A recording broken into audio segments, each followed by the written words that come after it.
Welcome to the demonstration corner. Today we'll be talking about the measurement of thermal conductivity on anisotropic materials. Before we do that, this is our MP-1. This is what we refer to as future-proofing your thermal conductivity needs. Why do I say that? Is because it involves a lot of added technology and capability that sort of leads the pack in the transient measurement of thermophysical properties. In front of you, it's our classic MP-1 controller with 4 channels, which lets us connect something on the bench, as well as multiple devices, such as what we have here is our TPS temperature platform, which follows ISO 22007-2 for testing solids, pastes, and powders, as well as our transient hot wire, which follows ASTM for liquids and phase change materials.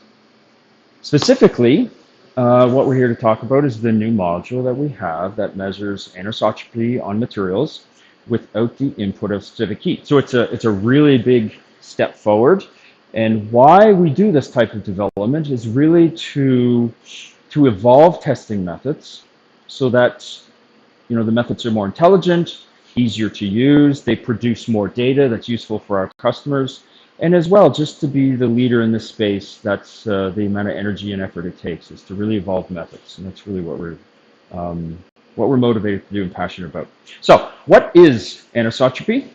Hopefully, you can see that. I'm sort of trying to catch the light, but that right there is graphite sheet that is layered through the thickness.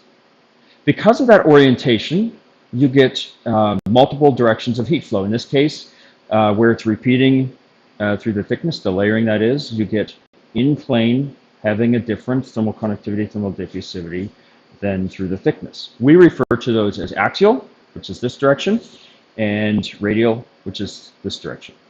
So according to the ISO 22007-2, the transient plane source can measure anisotropy.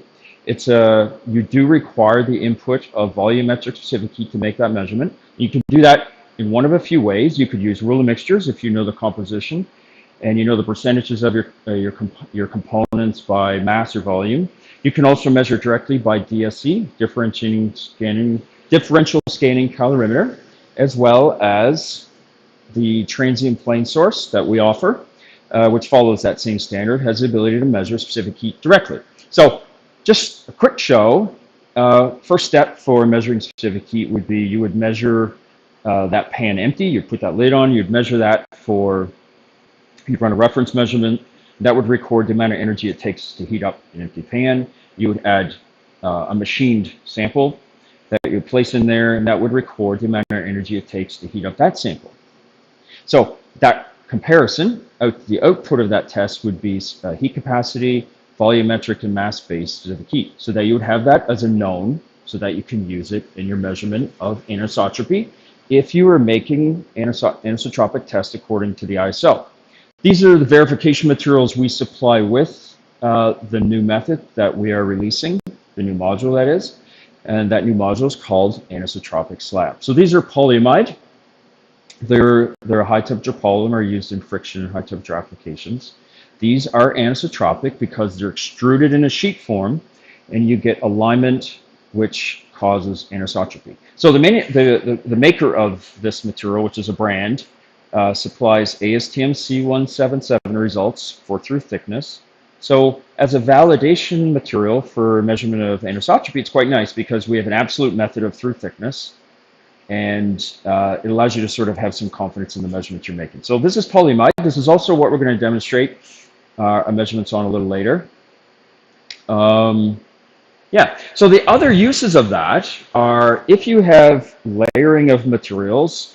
This is stainless steel. We just cut these and sort of placed them together. If you were to put this under pressure, that does create anisotropy. You have contact resistance between the through thickness layer, which would greatly reduce the heat transfer, and then you have in plane. So the resistances caused by this layering are in series through the thickness and parallel in plane. So the in plane value is very close to that of the intrinsic of stainless steel because when you look at parallel resistances, it's a lot less than series resistances. And of course, through the thickness would be a lot less. So this stack, for example, when we measure this, your conductivity around through the thickness is around 1.5, and in plane, it's very close to the intrinsic thermal conductivity of stainless steel, which is around 15, roughly 15 watts per Kelvin. I think this is 304. But that's just to show you. And materials that are like this could be motor applications, batteries that might have repeating layers or non-repeating layers.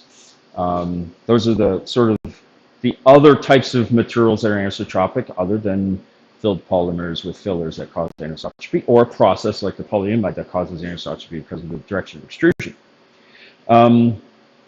The other element of our technology that we add to the anisotropic slab is because we're adding backing correction.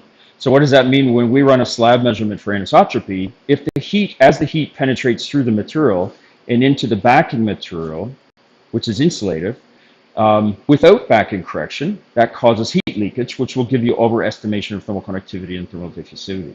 Because we have backing correction, we account for the heat that's diffusing into the backing material, and that's proprietary as well. So both the anisotropic slab, which can be run symmetrically, two-sided, it can be run asymmetric, single-sided, with backing correction, as well as the other corrections we have for our sensors, so that we're really getting down to the most accurate values possible.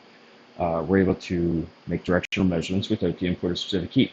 So using this new module, to sort of cap it before we do the demonstration, you get axial and thermal conductivity, thermal diffusivity, radial thermal conductivity, thermal diffusivity in the output of specific heat. So of course you can still make anisotropic measurements as per the ISO, which does require the input of specific heat. But if you want to remove one step, which is that what we're trying to do with METs is evolve them to make them easier to use, you really can reduce one step and make the measurements more efficient. So you get the output of specific heat. So, you know, in the measurements of thermal conductivity, I get asked often, what is the anisotropic, or are my materials anisotropic? And most often you would look at the bulk values, and if you understood your materials, you could sort of suggest to yourself whether or not it is worthwhile to make the anisotropic materials, to invest the time to make those measurements. Well, with the added measurement of specific heat, that was an added step, which would take time and make the measurements of anisotropic to investigate your materials, if they are anisotropic, more laborious, you might say. It's not hard, but it's an additional step. Now, with one measurement, you get bulk values. We do report the bulk values as well as the directional values. So you can very easily, from one measurement, determine whether or not your materials are anisotropic. And of course, that's useful downstream in terms of designing anisotropic materials that are more conductive in a direction that you desire or require, as well as for use in simulations, if you're using the correct values, depending on the simulation and what your requirements are out of that. So with that in mind, we're going to make, those are the verification materials we offer with the anisotropic slab, which is again the name of this new module. We're going to do a little bit more challenging samples. It's the same material. They're smaller. We're just sort of demonstrating that you don't need very large materials to make these. And again, with that backing correction, it lets us extend the range of that slab anisotropic into polymers, as well as into the range of high conductivity metals. So there's a wide range. So these are approximately 2.5 millimeters thick and a radius of 12.5 millimeters. And these are what we'll be doing during the demonstration, as well as sharing data on at room temperature. Now, if you want to measure these with temperature, you could use the transient plane source temperature platform, which has our proprietary temperature control in it, which combines heat and cold to optimize control of temperature. It's faster, more stable. This one, it's our basic model, which is 0 to 300. You can extend that all the way down from minus 160 up to 300 Celsius. That enables you to make measurements on the bench, as well as the temperature platform with the intelligent scheduling software that comes with the MP-1. A lot of output. So we're just going to show a demonstration at room temperature, but you can, of course, make these measurements with temperature. So I asked my colleague to bring the camera in, and we'll show you the basic setup for the symmetric version of this experiment. So on the bottom, we're going to add insulation, because this is essentially a slab anisotropic version of that. So the sandwich is sensor in the center. So we're going to place our sample on the bottom and our sensor in the middle and our second piece on top, and then our insulation. So it's just like a slab method, but we're using, we're doing anisotropic testing. So we'll clamp that snug. So our sandwich, again, is insulation. We have these sitting here because if you were doing above around 80 Celsius or 90 Celsius, the XPS starts to get soft and melt. This is calcium silicate. This has a thermal conductivity around 0.14, 0.15. The reason why we're able to use this and still get very good results is because when we do backing correction using this material, you're going to have potential more heat diffusing into it because it's more conductive than XPS. But because we have backing correction, it has little to no effect on the accuracy of the measurements. That's the benefit of backing correction, is with temperature, we have more candidate backing materials because we know the thermophysical properties and we can include that in the measurement so that we don't get false high values due to heat diffusing into the backing material.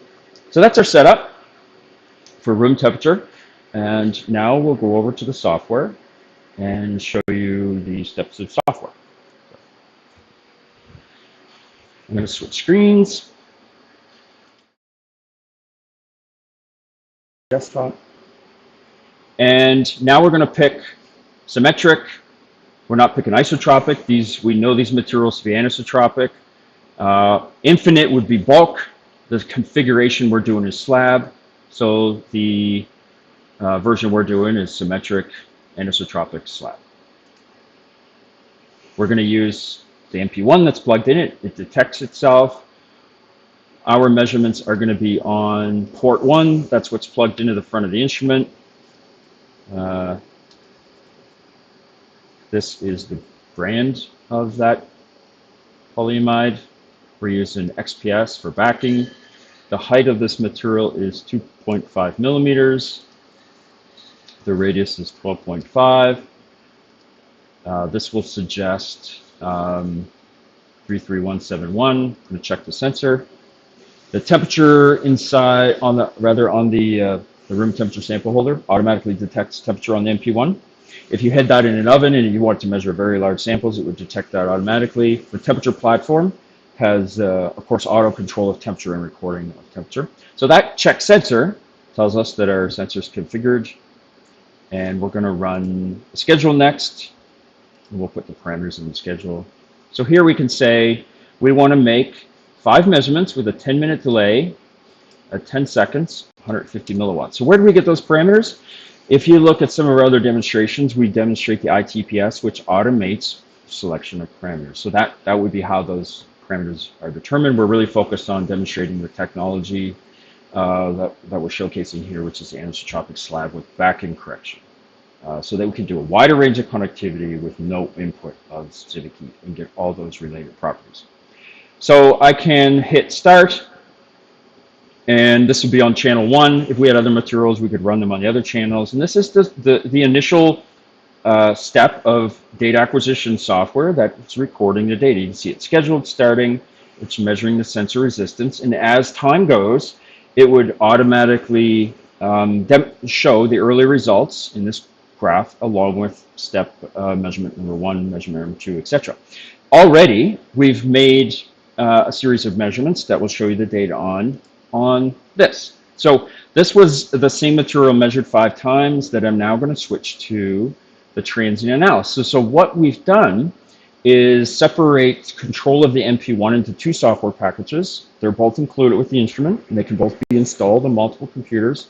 One does data acquisition, so it tells the instrument what is connected, what types of experiments, what types of materials, what method, and that's all smartly controlled with early data represented here, but full analysis is done on the transient analysis application, which is much more elegant than trying to stuff it all into one software. It lets us do a lot more calculation capability enhancements. So here we have polyamide. It's directional or anisotropic because of the direction of extrusion. Here we have our bulk conductivity, so that would be the average of the 2 planes. We have our measured specific heat. So that is not an input. That's an output of this module, this new module, as well as axial conductivity, diffusivity, and radial conductivity. So what we end up with, I'm sorry, you have axial conductivity, axial diffusivity, and radial conductivity. So it's all demonstrated there, as well as the means and the RSD across each. So that is the demonstration, and you can always, as always, you can dive deeper into any analysis because we leave the methods open for deeper understanding. So you can look at the residual patterns, you can look at the averages, and from here you can export data and see, dive deep into understand the method and the output. So that is a demonstration of the setup, physical setup at room temperature, as well as the output of the calculations. If you have any questions, please reach out to us. We're happy to answer and see how this might apply to you and how this can simplify the measurement of anisotropic materials that you measure. And by simplifying, referring to that you one less step in measuring the specific heat first. All right, thanks very much. And if you have any questions, reach out to us.